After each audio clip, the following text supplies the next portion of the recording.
100 years ago, Nikola Tesla discovered a healing technology that threatened the entire pharmaceutical industry. The day he died, the government seized everything.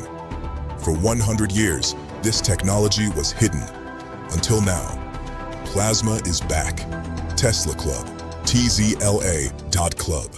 In the mid-90s, you met with a Zulu shaman, Kredo Mutwa. Kredo Mutwa, yeah, that was very late 1990s. Yeah, and you know, a 6-hour interview. I watched the whole thing. It was really interesting because not only does he mention the sort of the Shatari, I think, which are like essentially reptilians by the same definition, or reptile-like beings.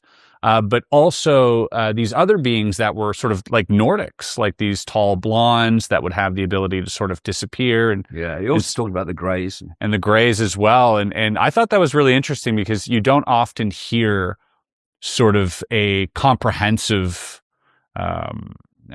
sort of, I guess, picture based on all of these different species and what their role is. But he kind of had a really comprehensive explanation for all of this. How much has his teachings and his stories, how much has that impacted how you see the phenomenon? Not as much as you would think, because the relationship with myself and Kredo was one of, he would tell me the ancient stories of Africa and the Zulu legends and the Zulu accounts. And I would tell him what I'd learned in the modern world. And the extraordinary thing is why we got on so well, is we told the same story. Because by the time I came across Kredo Mutwa when I was speaking in South Africa, I'd already concluded that there was a reptilian, non-human level of human control, that this global cult of secret societies, but certainly its inner core, was basically the vehicle within our reality, which is only a band of frequency, for imposing upon humans the agenda that was coming from this other reality, what people call the astral reality. And so I'd concluded many of the things that he told me about. But what he did, which added massively to it, was confirm that the ancient stories were telling the same story that I was uncovering. Like when I was in America during the 1990s, I mean, I was talking to nobody. I was supposed to be on a speaking tour. Well, that was great, but I was speaking to chairs, not people, most of the time. And but what was happening then is I was meeting all these different people, whistleblowers, people formerly of the military, people who experience UFOs and stuff. And they were telling me all this stuff. They told me about the reptilian stuff. Well, not just them. I was getting this from members of the public. I remember there was a period in what would it be, 1996, when 96, when I was speaking to no bugger night after night in different places. And in a period of 15 days, I met 12 separate people who told me the same story of how they'd seen, this is synchronicity, how they'd seen Shapeshifting. Someone appear to be human who shifted into a reptilian form. So by the time I met Kredo, this was starting to become clear in my mind. But what he added was the phenomenal knowledge he had of the ancient legends and the ancient accounts. And also, of course, he talked about his own abduction by what appeared to be grey entities, which was a classic abduction in so many ways. And so it was like a fusion of the two.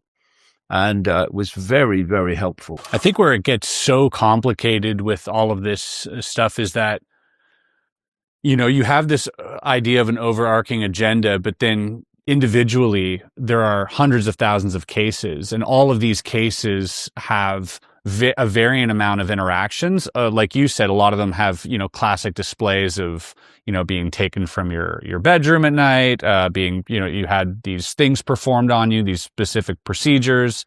You meet a few entities on board. They show you the end of the world. They give you a tour of the ship and they bring you back. And it's like this kind of, but within that, you have a varying degree of, some of them felt like they were benevolent.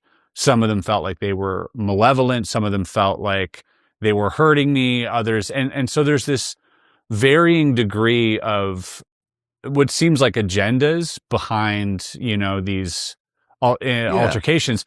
How do you sort of, I guess, what do you make of all of that? Does it all fall under the same umbrella, or are there different species interacting with us, or is this all just part of the same control system? Well, I think in the end it's part of the same control system, and I think that you can equate a lot of these abduction experiences in the way you've described. There are common themes to them, they can be a bit different here and there, but there's common themes to near-death experiences. When the body dies, it ceases, I would say, to decode this simulation reality, and you find yourself in another dimension of reality with completely different, quote, laws of physics. And it's all the tunnel and the light and the life review. I mean, they are absolutely classic. I've listened and read so many of these accounts over the years. The near death stuff. Near death ones, yeah. But I've also talked to many people who've had these abduction experiences, and I'm not sure you can necessarily put them all in one box. It's not something where everyone has exactly the same experience, but there are very compelling common themes. And, in this sequence of unfolding awareness through, okay, so what don't I know? It took me eventually into the understanding that this human reality, like I say, just a band of frequency, is actually ultimately being manipulated from another level within this matrix simulation that we call the astral dimension. And that astral dimension is where at least the great majority of these so-called extraterrestrials are, in terms of the reptilians and other types. And I remember again, what's happened in my life is I've reached conclusions from various research I've done, and okay, I think this is what's going on. And then something will come along and give you a massive confirmation of, yeah, that's on the ball. So I eventually came across Robert Monroe of the Monroe Institute, who developed this ability to project his consciousness into the astral dimension. The gateway process. And of course, yeah, the gateway process, and also how the U.S. Military got involved, their psychological area, and did this study of the gateway process and the projection into the astral. And what hit me was that the astral travelers, if you like, in the study came across so many reptilian entities in the astral. They gave them the collective name of the alligators. The alligators. And that was like, well, that's what I concluded, that these entities were coming from the astral. So, once you, or put it another way, if you don't research this vast range of subjects that may not seem to have any connection, you're never going to get the picture. And the key one to understand everything is the nature of reality and the nature of the I, the real I, not the human body I. It's just an experience. I mean, consciousness, the infinite, eternal I, but also the fact that we are in a band of frequency. And even within this band of frequency, the human sight can only see a tiny, tiny, ridiculously narrow smear of it called visible light. And so if you don't look at the nature of reality, and of course, if you're looking at your schools and your education system and your media and what have you, where most people get their information from, therefore their perception of reality, they don't talk about this stuff. Mm. You know, orthodox science is the point of reference that the media and education takes its point of reference from in terms of reality. But when you really are willing to break out of the box and explore beyond the limitations of orthodoxy, you so many questions suddenly become answered. Like, you know, I've said many times, one thing that children should be told at the earliest time that they can grasp it is that when they look through their eyes, they're not seeing everything in the space that they're looking at. They're only seeing a tiny band of frequency, visible light. And therefore, you know, there is this imposed sense of normal that you get from the education system and the media, etc.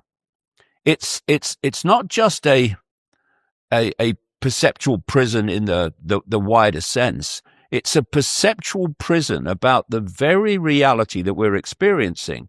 For instance, the norm is that people just accept is normal, is that when you look through your eyes, you're seeing everything in the space you're looking at. You know, are you seeing everything in the space? Oh, yeah, of course I am. Yeah. Okay. So where's the Wi-Fi then? Where's the Wi-Fi? You see her? But you can't see it, can you? No, you can't, because you can only see a narrow band of frequency.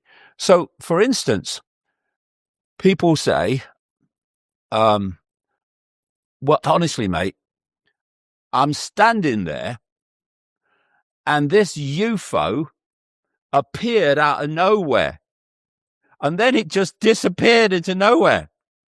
Or people say, I woke up and there was this entity at the end of the bed, just appeared and then it disappeared. And of course, normal goes, what are you on, mate? That's ridiculous. That's impossible. Control of the sense of the possible is one of the greatest forms of human perceptual control. So this is why we have orthodox science, here and no further. But what's happening, of course, is something enters visible light. Suddenly, to the observer, they've seen it come out of nowhere. It leaves visible light, changes its frequency, bang, it's disappeared into nowhere. And these things can be perfectly explainable, but only when you get into the deeper levels of the nature of reality. And the system doesn't want you to do that.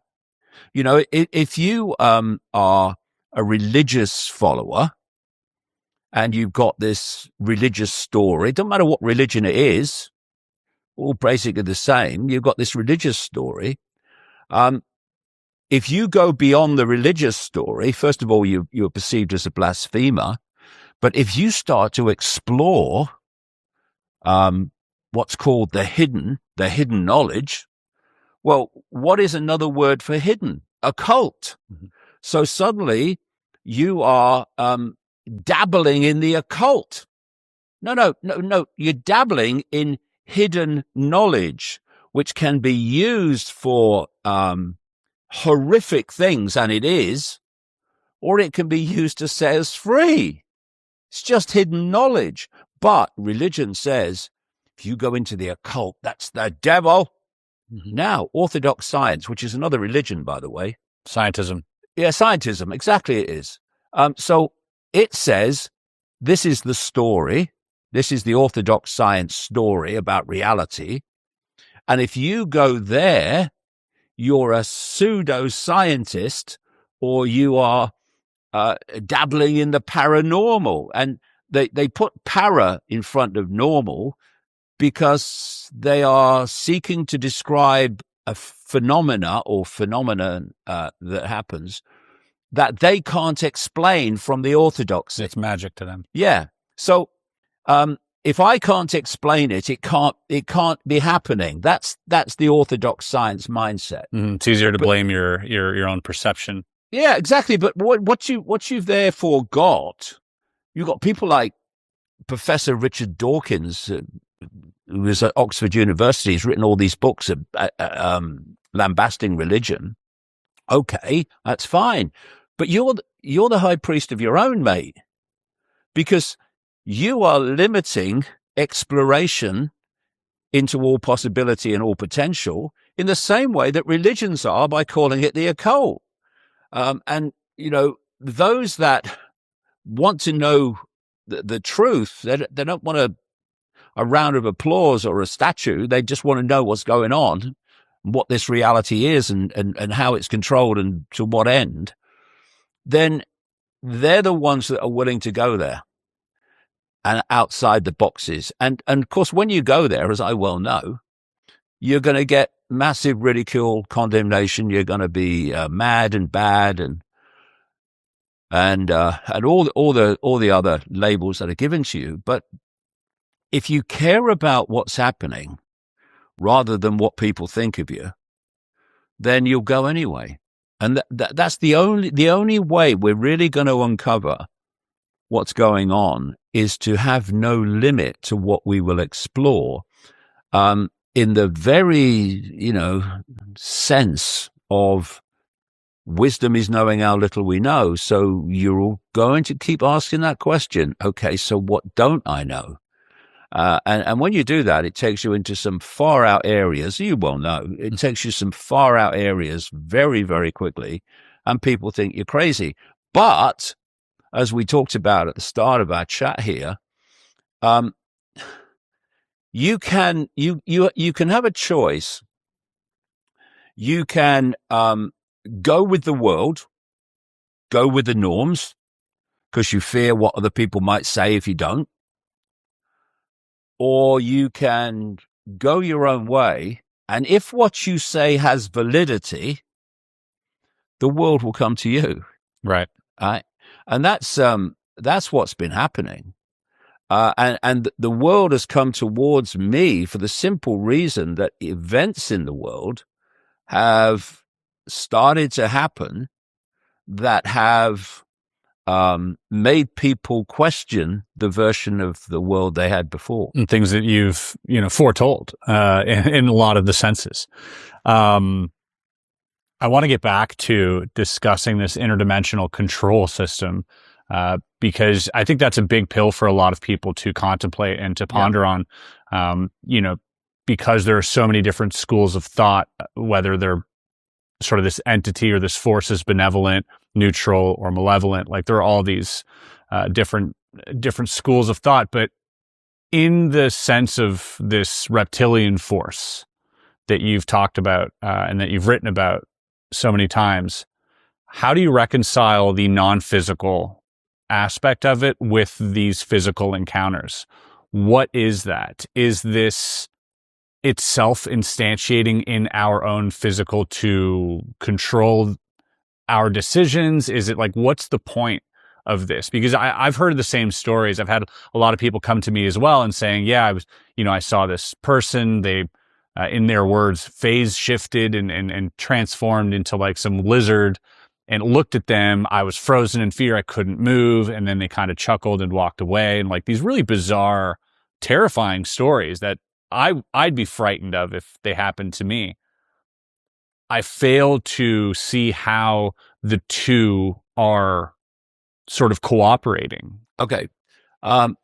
This could take a while. But I'll keep it as brief as I can, because there's so many aspects that need to be connected to make sense of it all. First of all, let's start with this. When people think about heaven, oh, am I going to heaven? They look up, right? It's not like that. These dimensions of reality share the same space, but they're on different wavelengths.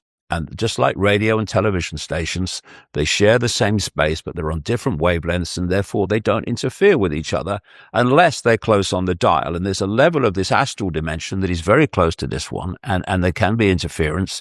This is where you see things like ghosts and these other paranormal things.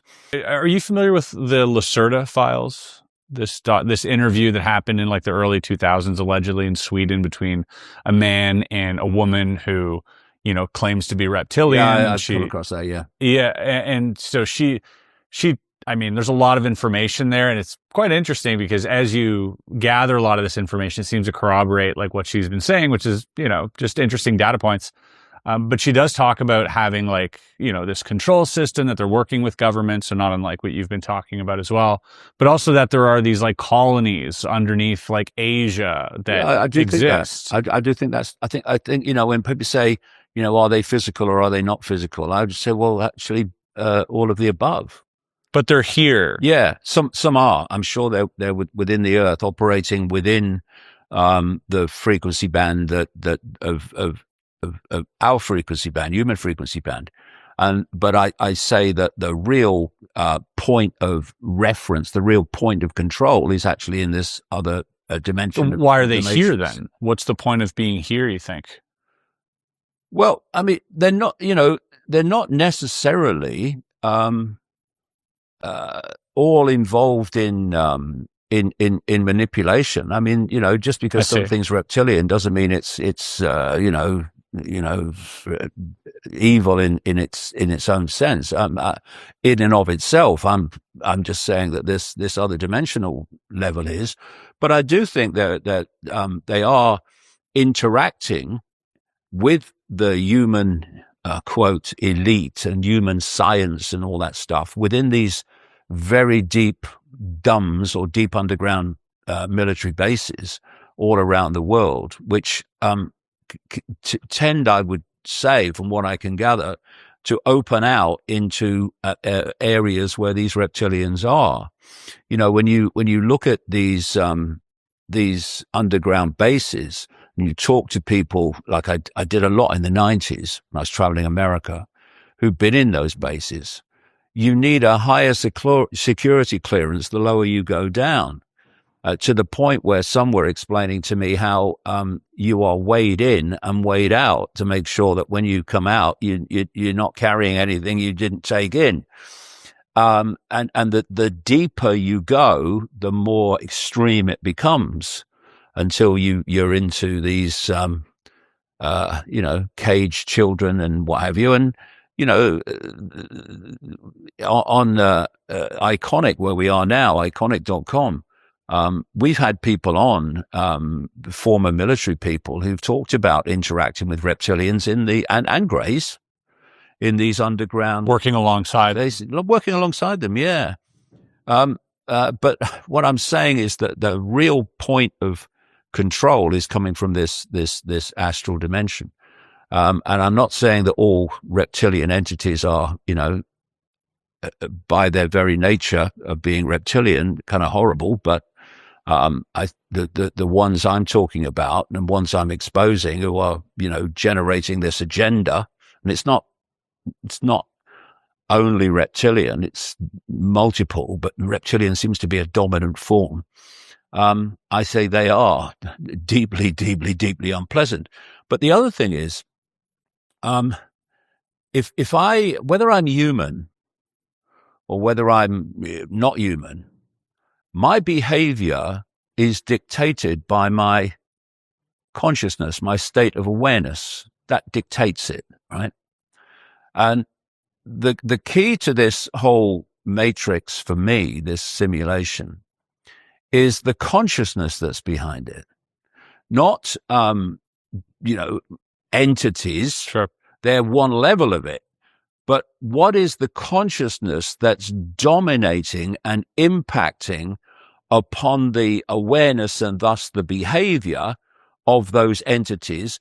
What's the consciousness that's impacting upon the behavior and awareness of this global cult, especially its inner circles? And I tell you what I've always looked for when I've been researching all this. I'm looking for patterns of agreement. It's easy to find patterns of disagreement, but what are the patterns of agreement? What are the patterns of agreement between people, organizations, religions, ancient stories that would in many other areas disagree, but what do they agree on? And one of the things they agree on very demonstrably is that this reality is being manipulated from the unseen. You could talk about Satan and the demons in Christianity, talk about Shaitan and the jinn in Islam. You talk about the archons, Greek for rulers, and the demiurge or Yoda-Baoth in the Gnostic belief system, and in these other areas like the Zulu arena, The Scientology. Yeah, they're talking about the same phenomenon. They just give it different names. Of course, they are, because they're different, belief systems. They're different cultures, so they'll give them different names, but they're talking about, I would strongly suggest, the same entities. Can you tell me of some of these stories that were given to you, or maybe even personal encounters that put you a little bit more over the edge with, oh, this is an actual physical phenomenon we're dealing with in terms of these beings sort of interacting with people? Do you have any story that comes to mind? Well, I mean, the thing that really got me on the road of there is no physical in terms of these entities was shapeshifting. Mm-hmm. Like I say, it was in 1996. I went to America. I've been to America before, but this was the first time on to in these subjects. And I was traveling around talking to nobody, but I was meeting people. And like I say, in 15 days, I met 12 different people that told me about this shape-shifting phenomena. And then it started, because the way I work is when something comes to me that is like new or far out, I'll, unless my previous research has shown me that actually it's nonsense, I won't dismiss it. I'll put it on the back burner, as I say, and I'll just let it simmer away, and I'll see if anything else comes. Well, it did over and over again.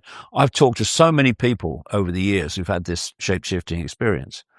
And again, you come back to normal perception, and that's impossible. You can't go from a physical human to a physical non-human. And no one agrees with that more than me. You can't. But the point is, it's not physical. So if I'm looking at you, because these entities, they seem to have a dual information field. Hybrids. They have a human field and they have a non-human field. And absolutely, for obvious reasons, within our reality, it's the human field that is presented at the world. So if you're a hybrid and you've got a non-human field, when I look at you, I am decoding your human field. If you are, as I am, a field of information, and I am decoding that field like Wi-Fi in a computer into a visual and apparently physical, but really holographic reality. And if that non-human field stays in the background, then that's what I see. But there are times, certainly this has been explained to me so many times, in the rituals, in the satanic rituals, where they go freaking crazy in some of them, then there is this shift. And it's been explained to me, not least by people who've experienced it, how they've seen people, including members of the British royal family, by the way, shift from a human into a non-human form, like a reptilian form, in the ritual, especially when all the blood and gore is going on. It's like that generates this shift, and also when people are in a high emotional state, there can be a shift. I'll tell you a story that was told to me by it was in Canada, actually. Where was I speaking? Vancouver. And I did this talk, and I was introduced the whole reptilian stuff, and the guy who organized it said, I want you to talk to this lady afterwards, because she's got an interesting story. And she was like a businesswoman, a power dressing businesswoman who, ran a company and everything. And she told me of a story where she had this boyfriend, and she said he was nice enough, but he had a dark side, and he knew he had a dark side. She said, and what happened was, they came into the bedroom one night to have sex, and she said, your book, The Biggest Secret, which came out in 1997, was on the shelf next to the bed, and he saw it, and he went ape shit, basically, about how ridiculous it was that she was reading crap like that, right? So anyway, they start having sex, and she's telling me this story, and she's shaking, actually visibly shaking while she's telling me the story. And she said she had she put a hand on his back, his lower back, while he's kind of on top of her, and she said, I felt my hand push away. She said, I looked over his shoulder. He said, and he sprouted a freaking tail, right? So she screamed, threw him off the bed, and he's a reptilian now, but then it quickly just reverted to human, and she threw him out of the house. And stories like that have been told to me all over the world. And what they're doing is when the non-human field becomes the dominant one, you start reading that, you start decoding that. So to the observer, someone has gone from a solid human body to a solid non-human body. That's not what's happened. It's all going on in the decoding systems of the observer. And thus, you're not shifting from solid to solid, you're shifting from energetic field to energetic field, which we are decoding into the appearance of a solid field becoming a solid field. Have you ever met someone who you suspected to be non-human? Oh, a few times. Yeah. Really? Yeah, a few times. It's just my view. I think there are, the major players in this global cult, I say they're hybrids. The royal families, I say, are hybrids. And when they talk about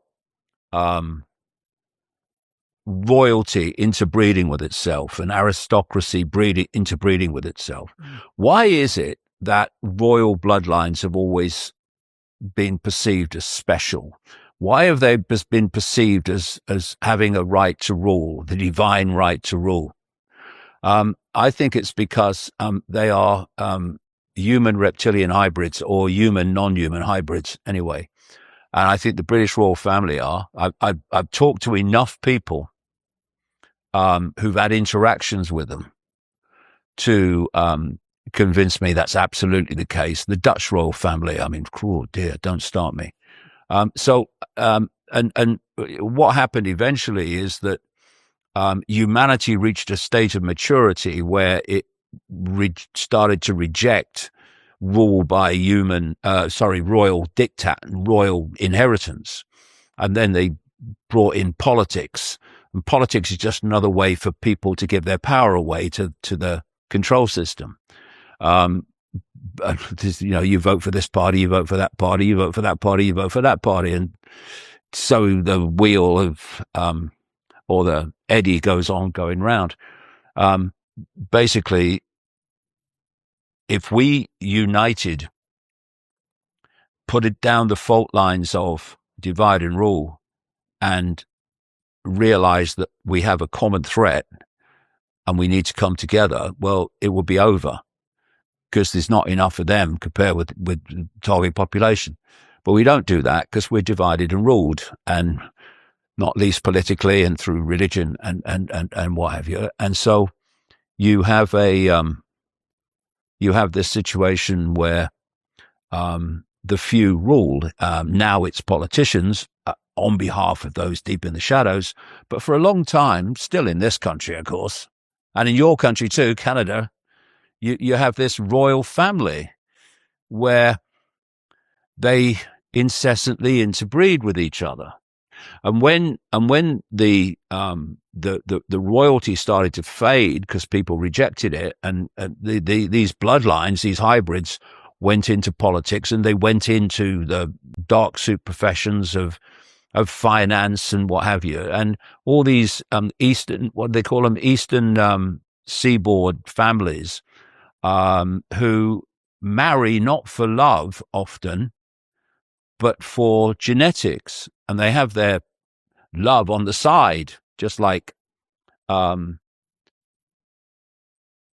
King Charles married Princess Diana for genetics, but had the lady, now the Queen, going on all along at the same time, because that's where he wanted to be, not with Diana.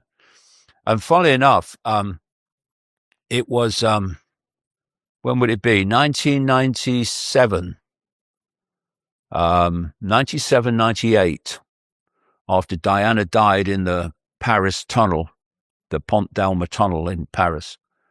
I was invited to the House of Lords in London, Houses of Parliament, to speak with a few people, very few people, handful of people, lords and what have you, who were kind of more open. And there was a lady there, and she started talking about Diana and Diana's accident, shall we say, wasn't. And afterwards I said to her, "How do you know all that?" She said, "Well, my friend was Diana's best friend for 9 years, right?" She said, "I think she'll talk to you." So maybe a week later, we met. I've still got the conversation on a reel-to-reel audio tape somewhere. And by this time, I'd had that experience of the 15 days and the 12 people that told me in different parts of America about their shape-shifting experience. And anyway, and one of other things had happened as well, but I hadn't told her. I said nothing about, I'd not produced a book about it or anything at the time. I hadn't said a word to this lady. And she starts talking. She was her best friend for 9 years, or one of her best friends. And she was an alternative healer. She used to work at something called the Hope Clinic near Regent's Park in London. Diana used to go to her, right? And actually, she told me one thing, that what this lady called friendly people at MI5 used to leave messages at her clinic to be given to Diana when she came, because all very surreptitious. And one of the messages was that she was they were planning to kill her in a car accident. No way. Yeah, there was. Yep, absolutely. And her butler later, his name Burrell, his name was, then said that she told him the same, right? But I got it from this lady. So anyway, she's talking, and she told me about Jimmy Savile, the mega pedophile who was in the inner circle of the British royal family, And he was put in there, well known, by a guy called Lord Mountbatten, who was a known paedophile, a mentor to Prince Philip and Prince Charles. And Jimmy Savile, this is why he was allowed to do what he did all those decades, was a procurer of children for the rich and famous. And here he is in the bosom of the British royal family. Just extraordinary stuff. Anyway, she's chatting away and going on and stuff. And then she told me that the Diana used to call the British royal family the lizards and the reptiles. She used to say they're not human, right? And so I played the idiot because I'd started coming across all this stuff. I played the idiot. I said, "What do you mean, reptiles? What are you talking about?" And she said, "The royal family are hybrids. They're part human, part reptilian, right?" And she told me the story, and she said it's interesting. She said even a lot of the people, a lot of the followers, even quite close to them, have no idea who they are, right? And I've come across other people, because what I'm doing all the time is trying to cross-reference what one person's told me to another people have told me. And I've come across people who've been at rituals with the royal family and how they've shapeshifted. And I quote in The Biggest Secret, how this lady, this 9-year friend of Diana, describes the royals, the Queen, and the Queen Mother, who was supposed to be the nation's grandmother. Oh, what a lovely lady! Oh God, she gave evil a bad name, that woman.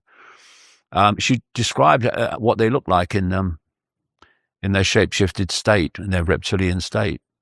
And I've come across other people who've taken part in their rituals and described the same thing. How they watched the Queen in the adrenochrome stage go absolutely freaking wild, start ripping at the flesh of the sacrifice. So, and again, at different parts of the world, I've talked to other people who've taken part in these rituals, and it's the same kind of story. And what they're doing in the rituals is interacting with this other dimensional force, this pantheon of gods, if you like, just as the ancients were.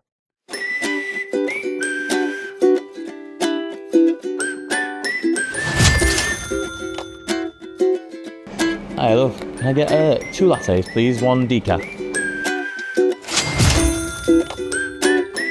Thank you. I've just seen the most horrendous news on the Epstein files. No, I actually wish I could unsee it. You mean that stuff that I've been banging on about for years now? Alright, show up. Look, you can just admit when you're wrong. Please may I get a white wine, small? And I'll get 1 of those, please. So then, how do I become a conspiracy realist? Well, first things first, you've got to unsubscribe from all your mainstream platforms, so ITV, BBC, bin it. Then you're going to subscribe to the only platform that's actually there to set you free. Great, more money to spend.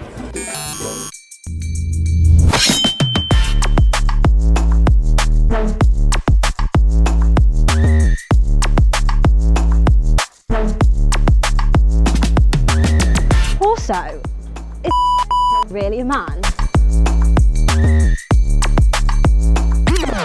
In 1943, the government seized Nikola Tesla's most dangerous invention, a healing technology that threatened Big Pharma's entire empire. They buried it for 100 years, but it's back, and over 1,000 people worldwide are using it right now.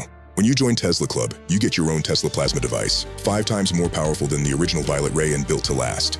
You join a private Telegram group where members share breakthroughs daily. Stroke recoveries, cancer reversals, chronic pain gone in minutes. These aren't stories. These are yesterday's posts. You get lifetime support from people who've been where you are. Technical guidance, therapeutic protocols, a group that actually understands. And you get access to hundreds of documented experiments, real members, real results, real transformations. No prescriptions, no waiting for permission, no begging doctors who don't believe you. Just you, your machine, and a movement taking health sovereignty back. We're Tesla Club, private science club for self-directed healing. Visit tzla.club. Join the revolution. Plasma. It's back!